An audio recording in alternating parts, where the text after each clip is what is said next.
Em 2002 começou esse encontro, preparando o soldado para as últimas batalhas. Quem iniciou foi o tio Haroldo. Ele viajava por muitos lugares, muitas igrejas, e ele sempre percebia nas diferentes localidades que existiam em cada igreja jovens que estavam acesos para Deus, diferente do restante da congregação. Então, esses jovens, às vezes eram um, às vezes eram dois, às vezes eram três, não eram muitos jovens em cada localidade ou congregação. Eles se destacaram para o meu tio. Meu tio pensou, nossa, tem pessoas que estão sendo despertadas, estão num ritmo diferente das congregações, e o que ele percebeu é que esses jovens, eles se sentiam quase que errados, sabe? Assim, porque eles queriam uma coisa além, eles queriam algo a mais, e o restante estava muito calmo, o restante da congregação, da igreja estava... E aí eles se sentiam muito estranhos, eles se sentiam muito diferentes, e eles não sabiam o que fazer com aquela sede, aquele anseio que existia no coração. E aí ele pensou, eu preciso que esses jovens se encontrem, eles se vejam, para eles entenderem que eles não são os únicos.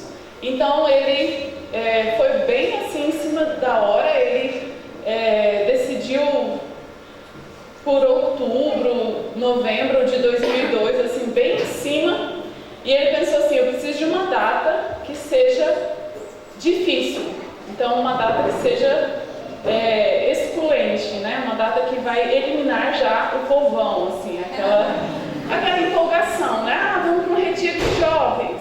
Quando? Na virada do ano. O que vai ter? Não vai ter lazer, não vai ter piscina, e vai ter jejum e oração cedo. Então ele armou, né? Ele armou o esquema para que realmente fossem aqueles que ele viu, né? Que ele viu que estavam despertados, e ele pensou, Deus quer fazer algo forte no Brasil. E aí ele propôs o encontro em 2002, e 100 jovens apareceram. Então, o primeiro encontro de jovens foi marcado por esse número, porque é um número bonitinho, né? E aconteceu lá em Sorocaba, cujo sítio era bastante precário. Em 2002, gente, todo mundo conhece o sítio Sorocaba, assim, nem todo mundo, mas a maioria de vocês conhece, sabe que lá está bem legal, mas em 2002 era... Quem esteve no primeiro sabe. Eu não estive no primeiro, então eu não... É só o Felipe mesmo que esteve em todos, né? Então, tirando o primeiro, eu estive a partir do segundo em diante, mas o Felipe esteve nos 17 encontros, e 100 jovens se reuniram e tinha bastante presença de Deus, e eles fizeram uma determinação, e eles escreveram a Carta de Sorocaba, que basicamente se resume em levar Deus a sério numa vida de devocional diária. E esse tem sido o desafio, e essa tem sido a nossa mensagem desde então. Em 2002 para 2003, então, teve o primeiro encontro de jovens, e a partir de 2003, então, nós temos o CPP, que é um treinamento anual para esses jovens, né? Estão com esse fogo e estão num ritmo diferente da geração deles, e Deus tem feito coisas incríveis desde então, e eu sou muito grata e muito apaixonada por tudo que Deus tem feito desde então. Eu admiro muito o tio Haroldo, porque ele é um homem de visão, ele viu lá na frente, e eu sei que Deus tem confirmado a cada ano, e o trabalho tem se tornado cada vez mais consistente, e eu me sinto muito privilegiada de fazer parte de algo que não é modinha, sabe? Algo que tem uma história que não começou em 2002, bem antes disso. Tem irmãos orando e intercedendo por nossa nação há bastante tempo. Então, é isso. Vamos abrir em Eclesiastes capítulo 1. Eu fiquei no misto de nervosismo e vergonha depois do Igor falar, porque eu devo confessar que eu nunca vi alguém ao vivo falando como ele, brilhante, e ele basicamente percorreu toda a linha de pensamento que eu gostaria de percorrer com vocês. Então, não há nada novo debaixo do sol. Desde a primeira noite, o Anderson já tocou bastante coisas que eu gostaria de falar com vocês, mas mais recente agora, o Igor passou por toda a minha linha de pensamento. Então, pode ser que eu seja bastante breve, isso é vantagem para vocês, que devem estar com fome, mas eu gostaria de iniciar com o primeiro capítulo de Eclesiastes para me utilizar do desabafo de Salomão para expressar alguns pensamentos que eu gostaria de compartilhar. Então, a partir do versículo 1, palavras do sábio, filho de Davi, rei de Jerusalém. Diz o sábio: que grande ilusão, que grande ilusão. Tudo é ilusão. Que vantagem tem o homem em todo o seu trabalho, em que tanto se esforça debaixo do sol? Gerações vêm, gerações vão, mas a terra permanece a mesma. O sol nasce, o sol se põe e se apressa em voltar ao lugar onde nasce novamente. O vento sopra para o sul, depois vira para o norte, dá voltas e mais voltas e acaba no seu ponto de partida. Todos os rios vão para o mar e mesmo assim o mar nunca se enche. Ainda que sempre corram para lá, tornam a correr para lá. Todas as coisas resultam em canseira. Ninguém consegue explicá-las. Os olhos não se cansam de ver, nem os ouvidos de ouvir. O que foi, será, e o que se fez, se fará novamente. Não há nada novo debaixo do sol. Será que existe alguma coisa da qual se possa dizer, vê, isto é novo? Não. Já existiu em épocas anteriores à nossa. Já não há lembrança das gerações passadas, nem haverá lembrança das gerações futuras entre os que virão depois delas. Eu, o sábio, fui rei sobre Israel em Jerusalém. Dediquei o coração a examinar e investigar com sabedoria tudo o que se faz debaixo do sol. Que tarefa pesada é esta que Deus atribuiu aos homens. Observei tudo o que se faz debaixo do sol. Tudo é ilusão. É perseguir o vento. Não se pode endireitar o que é torto, não se pode contar o que falta. Então pensei comigo mesmo: tornei-me um homem próspero, cuja sabedoria é maior do que a de todos que governaram Jerusalém antes de mim. Realmente, acumulei muita sabedoria e conhecimento. Por isso, dediquei o coração a compreender a sabedoria e o conhecimento, mas aprendi que isso também é perseguir o vento. Porque em muita sabedoria há também muita frustração. Quanto maior o conhecimento, maior é a tristeza. Então, eu quis ler esse primeiro capítulo. Se nós tivéssemos tempo e capacidade mental para aguentar, eu leria todo o livro de Eclesiastes, porque ele é esse desabafo negativo de Salomão em relação à vida. E eu, lendo Eclesiastes, eu ficava assim, eu devo admitir, em primeiro lugar, que eu me identifico bastante com a conclusão de Salomão. Mas eu tendo a ser pessimista. Então, eu me identifico, mas eu fico pensando, mas não deveria estar aqui na Bíblia, porque os meus pensamentos, eles não são muito sãos.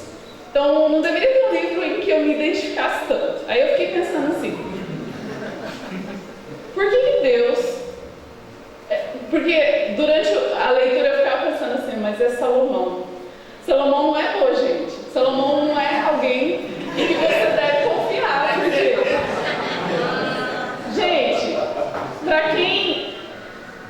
quem ensina sobre o Velho Testamento, Salomão é uma figura que se destaca bastante, porque ele foi um rei e todo o contexto que ele foi gerado e as palavras que haviam sobre a vida dele e o início do relacionamento dele com Deus e o início do reinado, é tudo muito lindo e tudo muito redondo.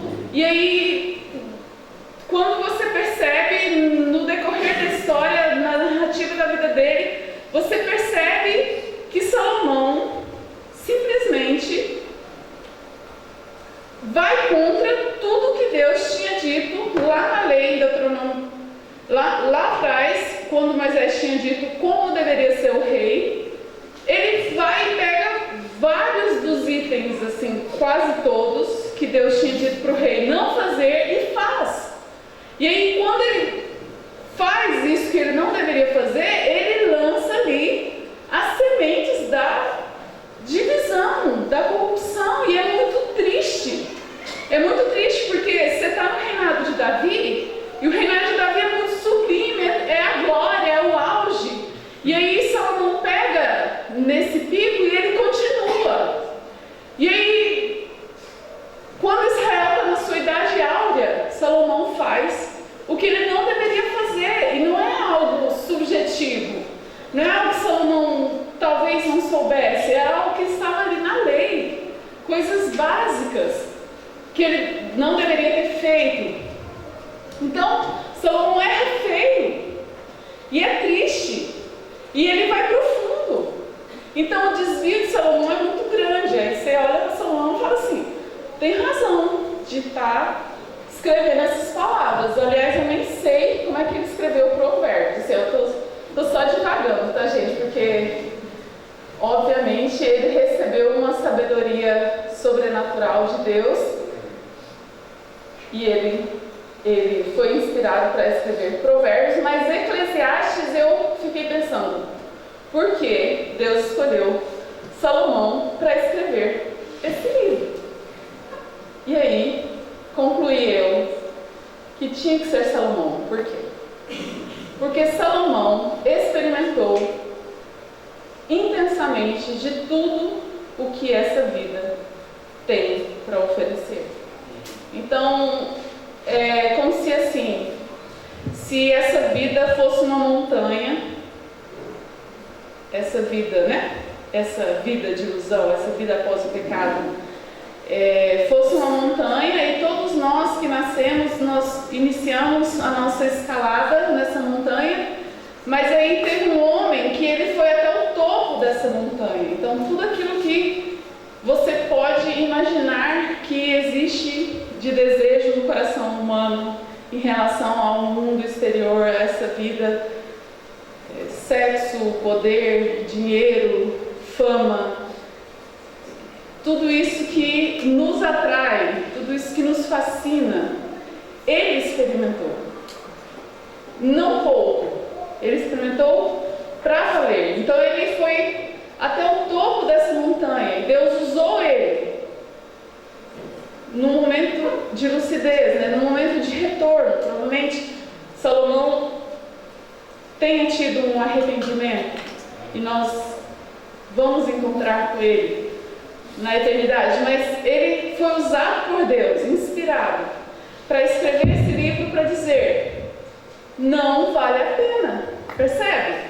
Que uma coisa é eu nunca ter escalado essa montanha e ficar falando para vocês: gente, não vale a pena. Assim, existe um efeito na minha voz, existe, vocês vão dar alguma atenção, mas outra coisa é Salomão, que experimentou tudo e ele volta dizendo: não vale a pena. O que ele quer dizer é: tudo é vaidade, tudo é vão, não vai por esse caminho. Então, eu devo concordar com Deus, Salomão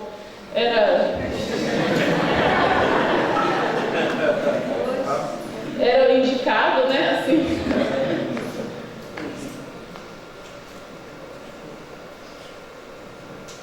Mas eu não quero explorar todo o pensamento de Salomão e nem explicar. Eu só digo assim: esse é um livro negativo. tem uma conclusão positiva, pequenininha, e ele vai dando várias balanceadas assim, mas logo ele desfaz aquilo que ele falou. Então, lá no final tem uma conclusão positiva, mas basicamente esse é um livro filosófico e negativo, que aliás é uma coisa que anda junta, né? Filosofia, eu particularmente considero a filosofia bastante negativa, porque ela pensa sobre a vida e ela desmascara a realidade da vida. Tem um filósofo que disse, que eu aliás gosto dessa frase, eu falei para vocês que eu sou pessimista, mas ele fala o seguinte: eu nasci chorando e a vida me mostrou por quê. Outra frase famosa da filosofia é a famosa frase, a maior frase de todas, que é: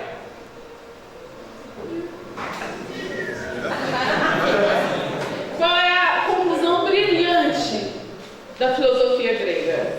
A frase mais sábia, mais inteligente. Eu só sei que nada sei. Então, é negativa, né? A filosofia ela é bastante negativa. Esse é um livro negativo. Eu indico para vocês. Mas eu queria considerar algumas coisas com vocês. O primeiro pensamento é essa grande ilusão a qual Salomão se refere, ela se instalou, ela acontece por causa da entrada do pecado. Então, a entrada do pecado tornou a vida essa grande ilusão.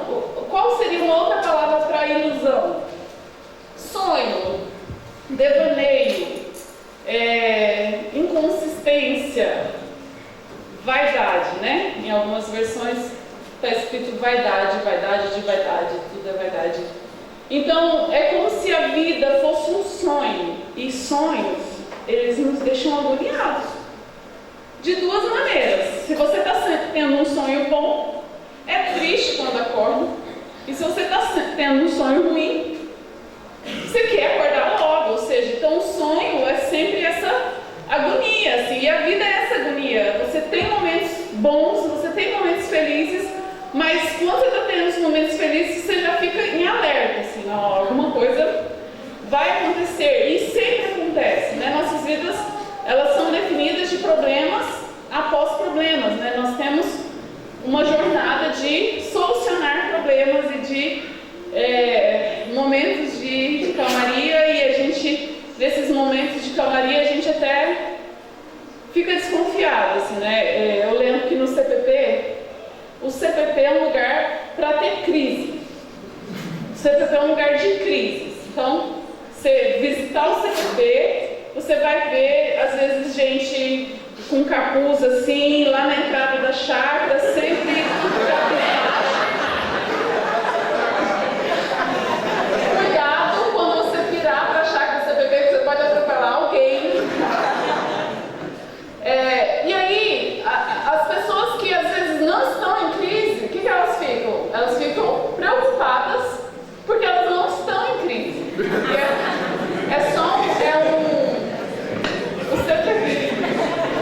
O CPP é um intensivo do que é a realidade da nossa vida. Então nós temos, quando a gente está bem financeiramente, alguma coisa desanda na família aí, e a gente vai, foca na família e resolve aquele problema, e aí alguma coisa desanda em alguma outra área aí que eu estou sem criatividade, mas a gente tem sempre problemas e nós solucionamos os problemas, e quando não temos problemas, a gente fica achando bom demais para ser verdade. Então, esse sonho, assim, a vida se apresenta meio que com essa inconsistência, assim, é bom, é atraente, mas parece não ser isso exatamente. Então, essa conclusão de Salomão eu acho brilhante, assim, exatamente isso, é uma grande ilusão. A vida é uma grande ilusão, mas a vida é uma grande ilusão por causa da entrada do pecado. Porque o pecado, ele atingiu o homem na essência para a qual ele foi criado. Se nós pudéssemos resumir o propósito da criação do homem em uma palavra, Alunos do CTP. Uma palavra é difícil resumir o propósito da criação do homem. Mas em termos de facilitar nossos pensamentos, vamos pensar em uma palavra para o propósito da criação do homem. O homem foi criado para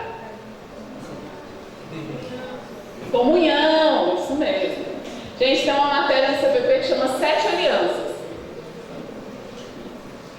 50% das respostas é comunhão, tá? Então, se você for para o CTP, guarde essa palavra. E se eu, ou a próxima professora de 7 alianças, ou o meu pai, seu Roberto, fizer qualquer pergunta, seja comunhão. E aí você tem meio caminho andado para estar certo. Vamos resumir nessa palavra. O homem foi criado para ter comunhão. O homem foi criado para relacionamento. O homem foi criado para o amor. Então, o pecado atingiu o homem nisso. O pecado atingiu o homem na essência daquilo que ele foi criado. E, consequentemente, o estilo de vida do pecado se chama egoísmo. Então, é o oposto de comunhão, é o oposto de relacionamento. Por mais que nós tenhamos pecados diferentes. Por mais que o seu pecado não seja o meu pecado, mas todos eles têm o mesmo fluir. E o fluir de todos os nossos pecados se chama egoísmo. Nós fazemos de tudo para o nosso próprio benefício. Então, o homem pecador, ele é apaixonado por si mesmo.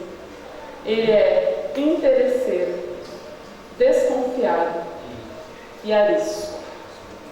E essas são características opostas ao caminho do relacionamento. 1 Coríntios 3, não precisa abrir, mas diz que o amor não busca seus próprios interesses. Tudo sofre, tudo crê, tudo espera, tudo suporta. Então, o ângulo que eu gostaria de trazer para essa ilusão, ele consiste em o homem estar num fluir oposto ao qual ele foi criado para viver. O que torna o ser humano pecador, tá? O pecador é o sujeito mais infeliz que existe. Porque existe esse negócio que nos impulsiona para a autoproteção, para a autopreservação, para tirar vantagem de todas as coisas. Tem esse pensamento dentro de nós: se eu não me proteger, quem vai? Quem vai me proteger?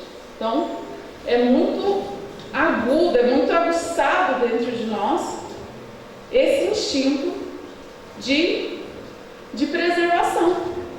Mas, ao mesmo tempo, existe dentro de nós o desejo de se entregar, de se perder, de se abandonar. Então, o homem pecador, o homem natural, ele vive essa agonia. É uma agonia, porque você foi feito para se apaixonar, você foi feito para se conectar, você foi feito para se relacionar. E nós vivemos o tempo todo possibilidades disso. Conhecemos pessoas, nos identificamos com pessoas, e existe dentro de nós essa faísca que nos aponta para essa entrega, que nos aponta para essa perda. Eu quero me lançar em fulano, eu quero me entregar nesse relacionamento, eu quero me entregar nessa amizade. Mas existe pecado que fica nos sabotando. Então, esse instinto de autopreservação o tempo todo naquilo que grita dentro de nós. Vai até o fim. Vai até o fim. Então, a grande ilusão consiste nisso. Você foi criado para se apaixonar, para se entregar. Eu lembro, porque assim, quando a gente fala de relacionamento, existem muitas formas de você viver esses relacionamentos, mas a maior forma experimentada pelo ser humano é o casamento. E eu lembro que foi um conselho muito útil que a Carol me deu no início do casamento, que ela falou o seguinte: Elisa, no início é só desconfiança. O tempo todo você está desconfiado. Cara, isso pra mim desvendou, porque é exatamente isso. Então, se é exatamente isso, e ela me deu esse conselho antes, aí eu pensei assim, então mais pessoas passam por isso, assim, porque o tempo todo você está pensando assim, ele vai se aproveitar de mim. Ele vai pisar num direito que é meu, ele vai além do que eu quero entregar. E ele vai eu vou virar uma empregada, né, a mulher, né? Os homens têm outro tipo de conflito, mas assim, eu vou virar uma empregadinha e eu vou desaparecer, e eu vou anular, e cadê eu no final das contas, assim? Então, no início é muita desconfiança e é exatamente isso que nós temos em qualquer relacionamento. Porque esse é o instinto que existe dentro de nós por causa do pecado. Nós estamos o tempo todo desconfiados. Nós queremos nos guardar, nós queremos nos preservar. E a grande ilusão da vida consiste nisso. Nós vivemos para outros motivos, para outros alvos, corrermos para o nosso próprio benefício, para a nossa própria realização, enquanto nós fomos criados para outra coisa. Entende que não dá para conciliar essas duas coisas.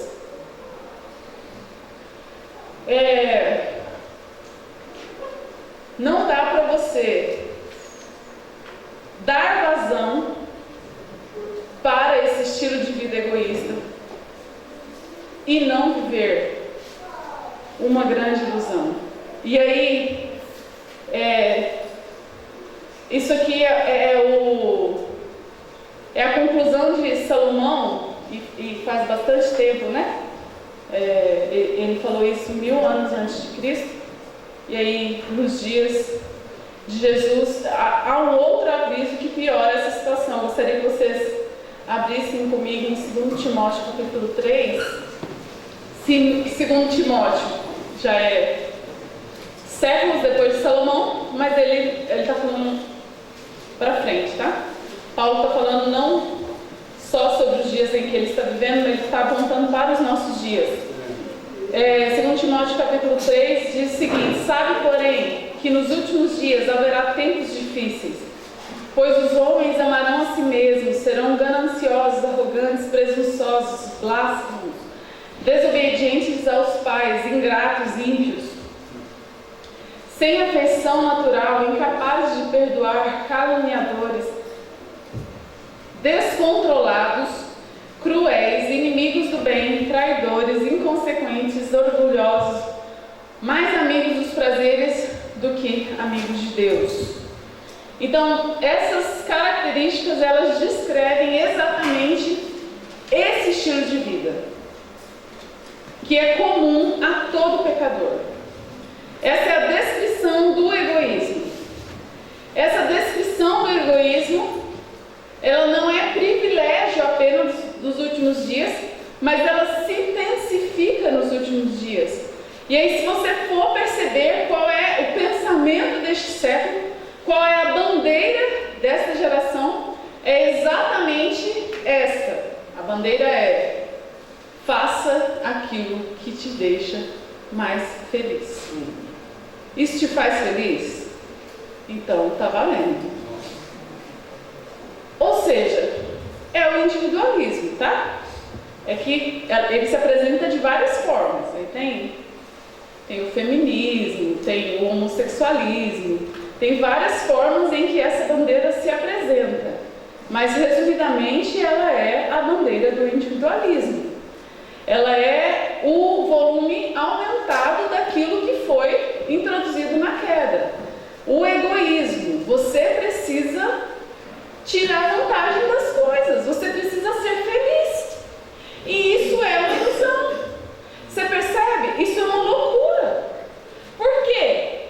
Estaria tudo certo se você não tivesse sido criado para o relacionamento. Estaria tudo certo nessa mensagem, nessa bandeira, se você não tivesse sido feito para o amor. Mas você foi criado para o amor.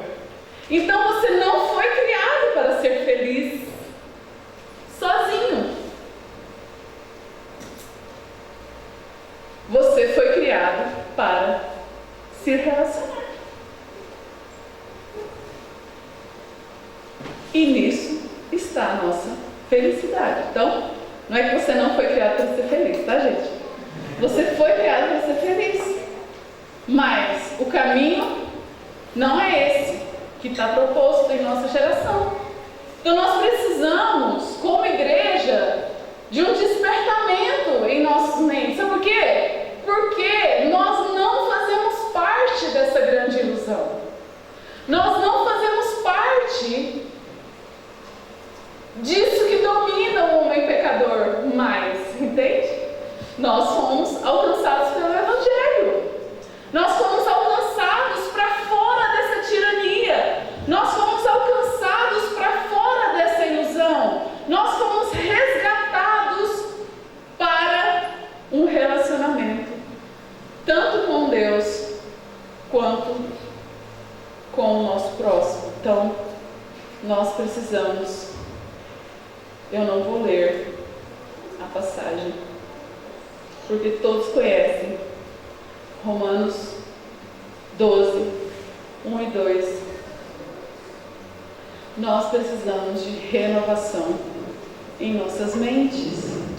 Você precisa sacudir sua mente. Você precisa sacudir a cabeça diante da mentira deste século. Você precisa aprumar, entende? Vira para o seu irmão e fala o seguinte: não, vira não, pega ele pelos ombros e fala assim: acorda, meu filho.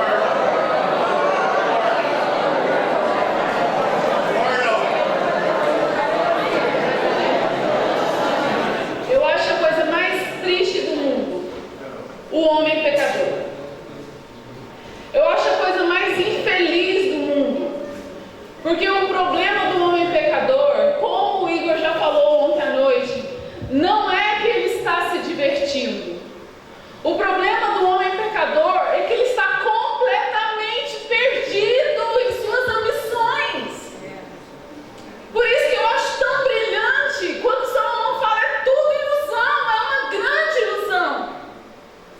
Porque é necessário esse chacoalhar, porque existe uma canção, existe uma cantiga que vem adormecendo a todos, e Satanás não precisa te tirar da igreja. Satanás só precisa comprar a sua mente. E é necessário pessoas despertadas, é necessário pessoas conscientes, é necessário pessoas acordadas para dizer para este mundo que perece que existe uma outra opção, existe uma saída, existe um caminho paralelo, existe uma alternativa à grande ilusão. Você não foi criado para satisfazer seus próprios interesses. O Evangelho é um outro caminho. O Evangelho é uma outra mensagem. Não faça aquilo que te faz feliz. Se entregue para o outro. Se entregue neste relacionamento. Se perca, se abandone. E sabe o que me deixa mais feliz a respeito do Evangelho? Porque o Evangelho fala aquilo que está dentro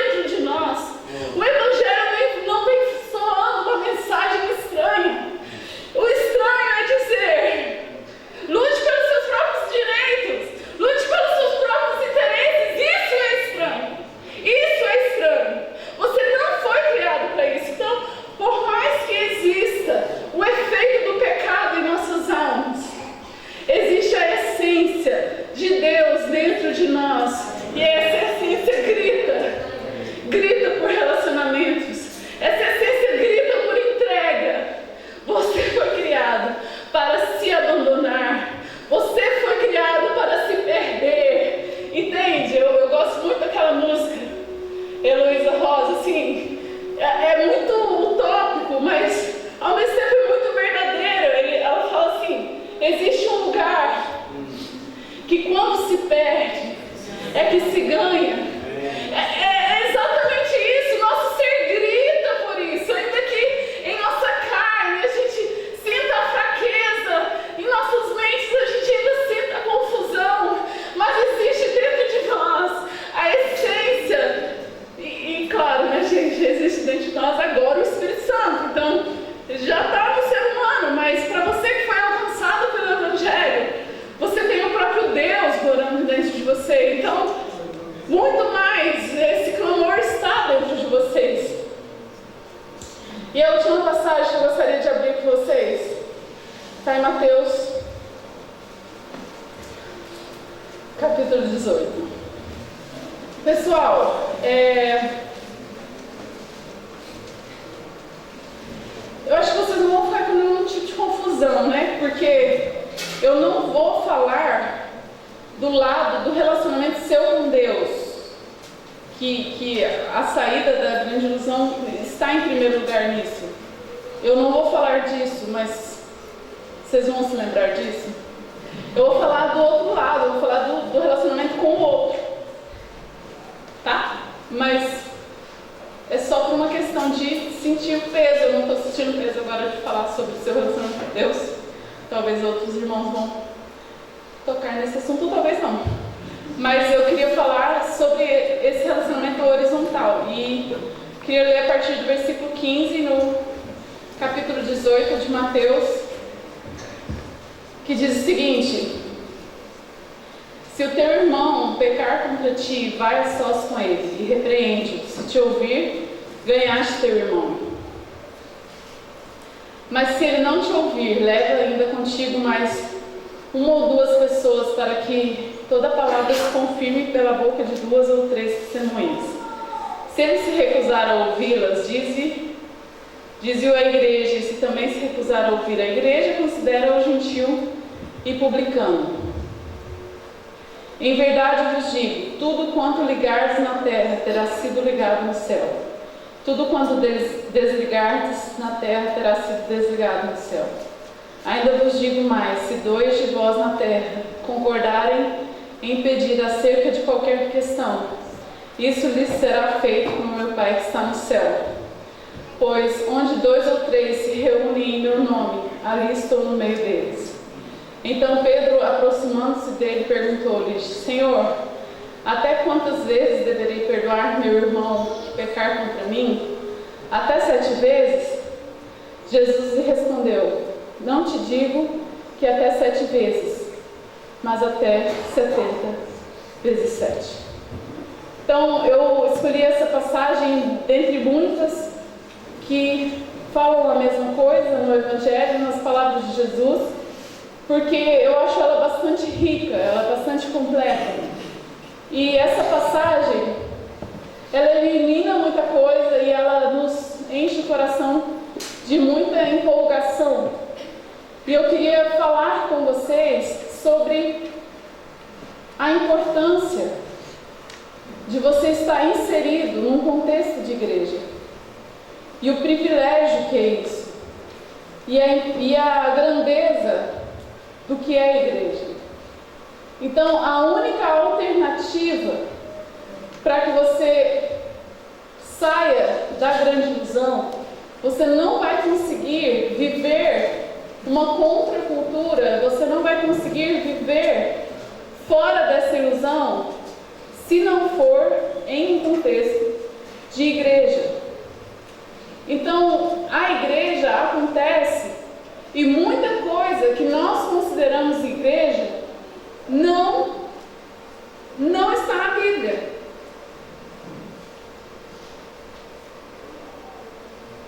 Então, eu queria que você sacudisse sua cabeça de novo, para esquecer um pouco do que você pensa que é a igreja.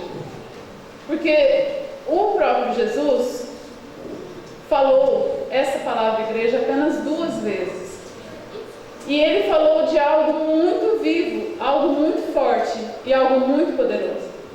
A primeira vez que Jesus falou sobre igreja estava relacionada à revelação que Pedro teve sobre a sua pessoa, sobre quem ele era, e ele falou assim: as portas do inferno não prevalecerão. Então existe um poder que vem desafiar e aniquilar e colocar a pó toda essa grande ilusão, todo esse império das trevas, que é a igreja. E a segunda vez que Jesus fala a respeito da igreja, ele fala nesse contexto de relacionamentos.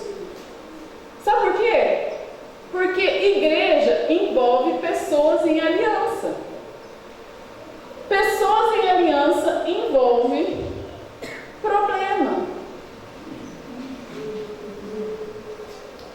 Então, se você quer ter uma vida tranquila e confortável, onde você não vai ser incomodado no seu individualismo, não vá para a igreja.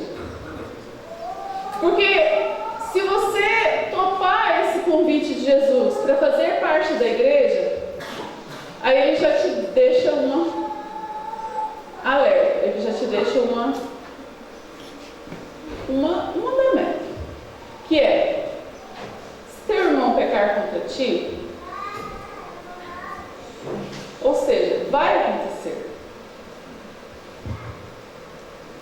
E aí, o que você faz quando isso acontecer?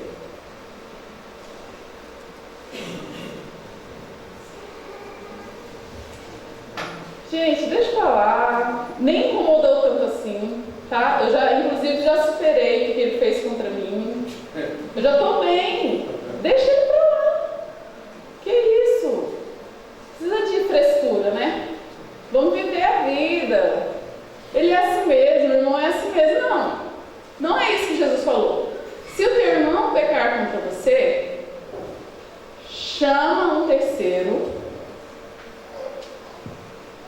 e compartilha. Compartilha o que ele fez. Afinal de contas, é muito ruim, né? Ficar magoado. Abre teu coração com alguém. Também não é isso. O nome disso é fofoca.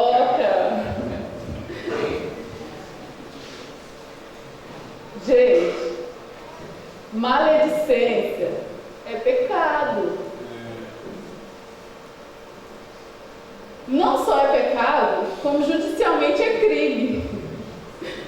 Os crentes estão tudo ferrados.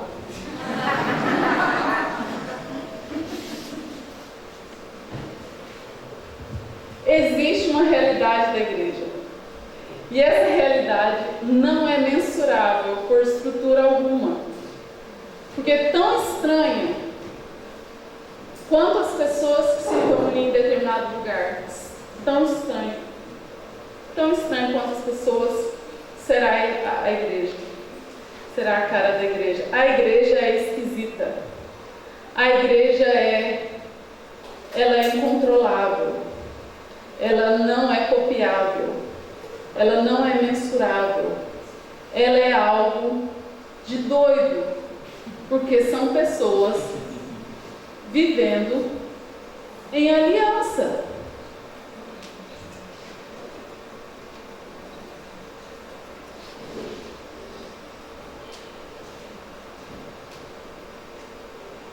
E aí eu pergunto para vocês, para você, quem são as pessoas indispensáveis em sua vida?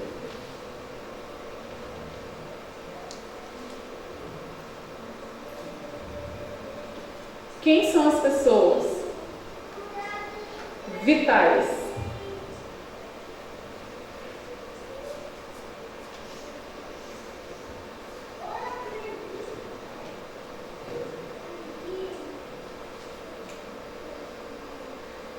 E o desejo do meu coração nessa manhã é dizer para você: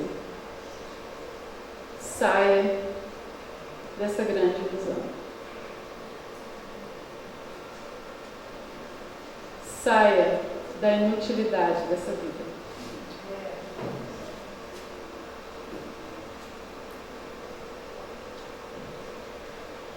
existem práticas muito básicas que você pode viver em qualquer lugar. E elas são fundamentais para a vida de igreja. E essas práticas são perdão e vida na luz. Então, você pode dizer o seguinte: lá na minha localidade, a igreja é bem assim, né? Gente, sacode a cabeça, esquece tudo que você pensa que é a igreja.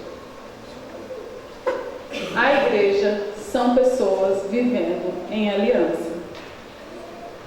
Então, qual é o primeiro passo para você entrar em relacionamentos de aliança?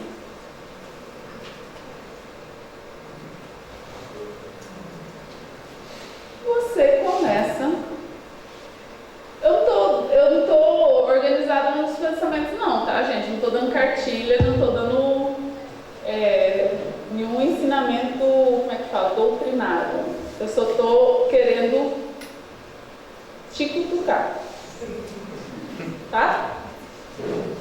Não tem ninguém aqui que não precise confessar pecados. Então, você fala, não, mas lá na minha igreja não tem ninguém que me entende, não tem ninguém que fala a mesma língua. Eu tenho certeza que existem irmãos mais maduros que você, que têm vitória em áreas que você está precisando de vitória. Tem pessoas que têm o caráter mais aprovados em áreas diferentes que você. Então, chega nessa pessoa e começa a abrir sua vida. Então, vida na luz. Qual a outra prática? Perdão. E não é perdoar o outro no anonimato, tipo, se você me feriu, mas eu te perdoo, te libero.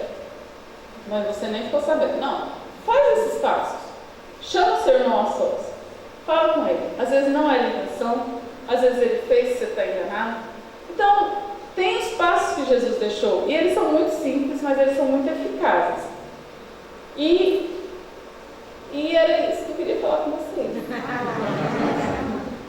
Você foi criado para o amor, você foi criado para o relacionamento, e a igreja é uma realidade disponível em qualquer lugar. A igreja é uma realidade disponível onde existirem dois nascidos de novo. E tem poder. Tem muito poder. A igreja é onde reside o poder de Deus.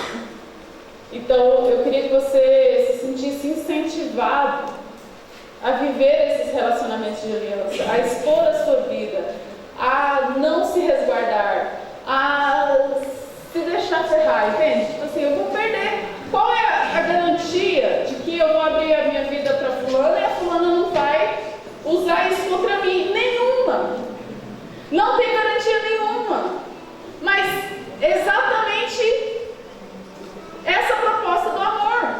Tudo sofre, tudo crê, tudo suporta, tudo espera. Você está convidado para sofrer o prejuízo. É isso. Mas você está convidado para experimentar a alegria do relacionamento, a felicidade que existe nisso, a felicidade de uma vida comunitária, a felicidade de uma vida compartilhada. E eu queria dizer que eu sou muito feliz em morar em Montemor e de ter pessoas que são essenciais para a minha vida, pessoas que já me feriram, pessoas a quais eu feri, que eu consegui experimentar essa realidade do perdão. E não existe nada melhor na vida. Jesus pode me levar a qualquer momento. Que eu sou uma pessoa muito realizada, feliz de ter amigos de verdade, pessoas que eu não viveria sem. Amigos de causa. Sou a pessoa mais feliz da face da terra. Então eu queria dizer para você que existe uma alternativa para esse mundo individualista, para esses pensamentos, para essa enxurrada que vem sobre nós. E essa alternativa se chama igreja. Essa alternativa se chama relacionamento de aliança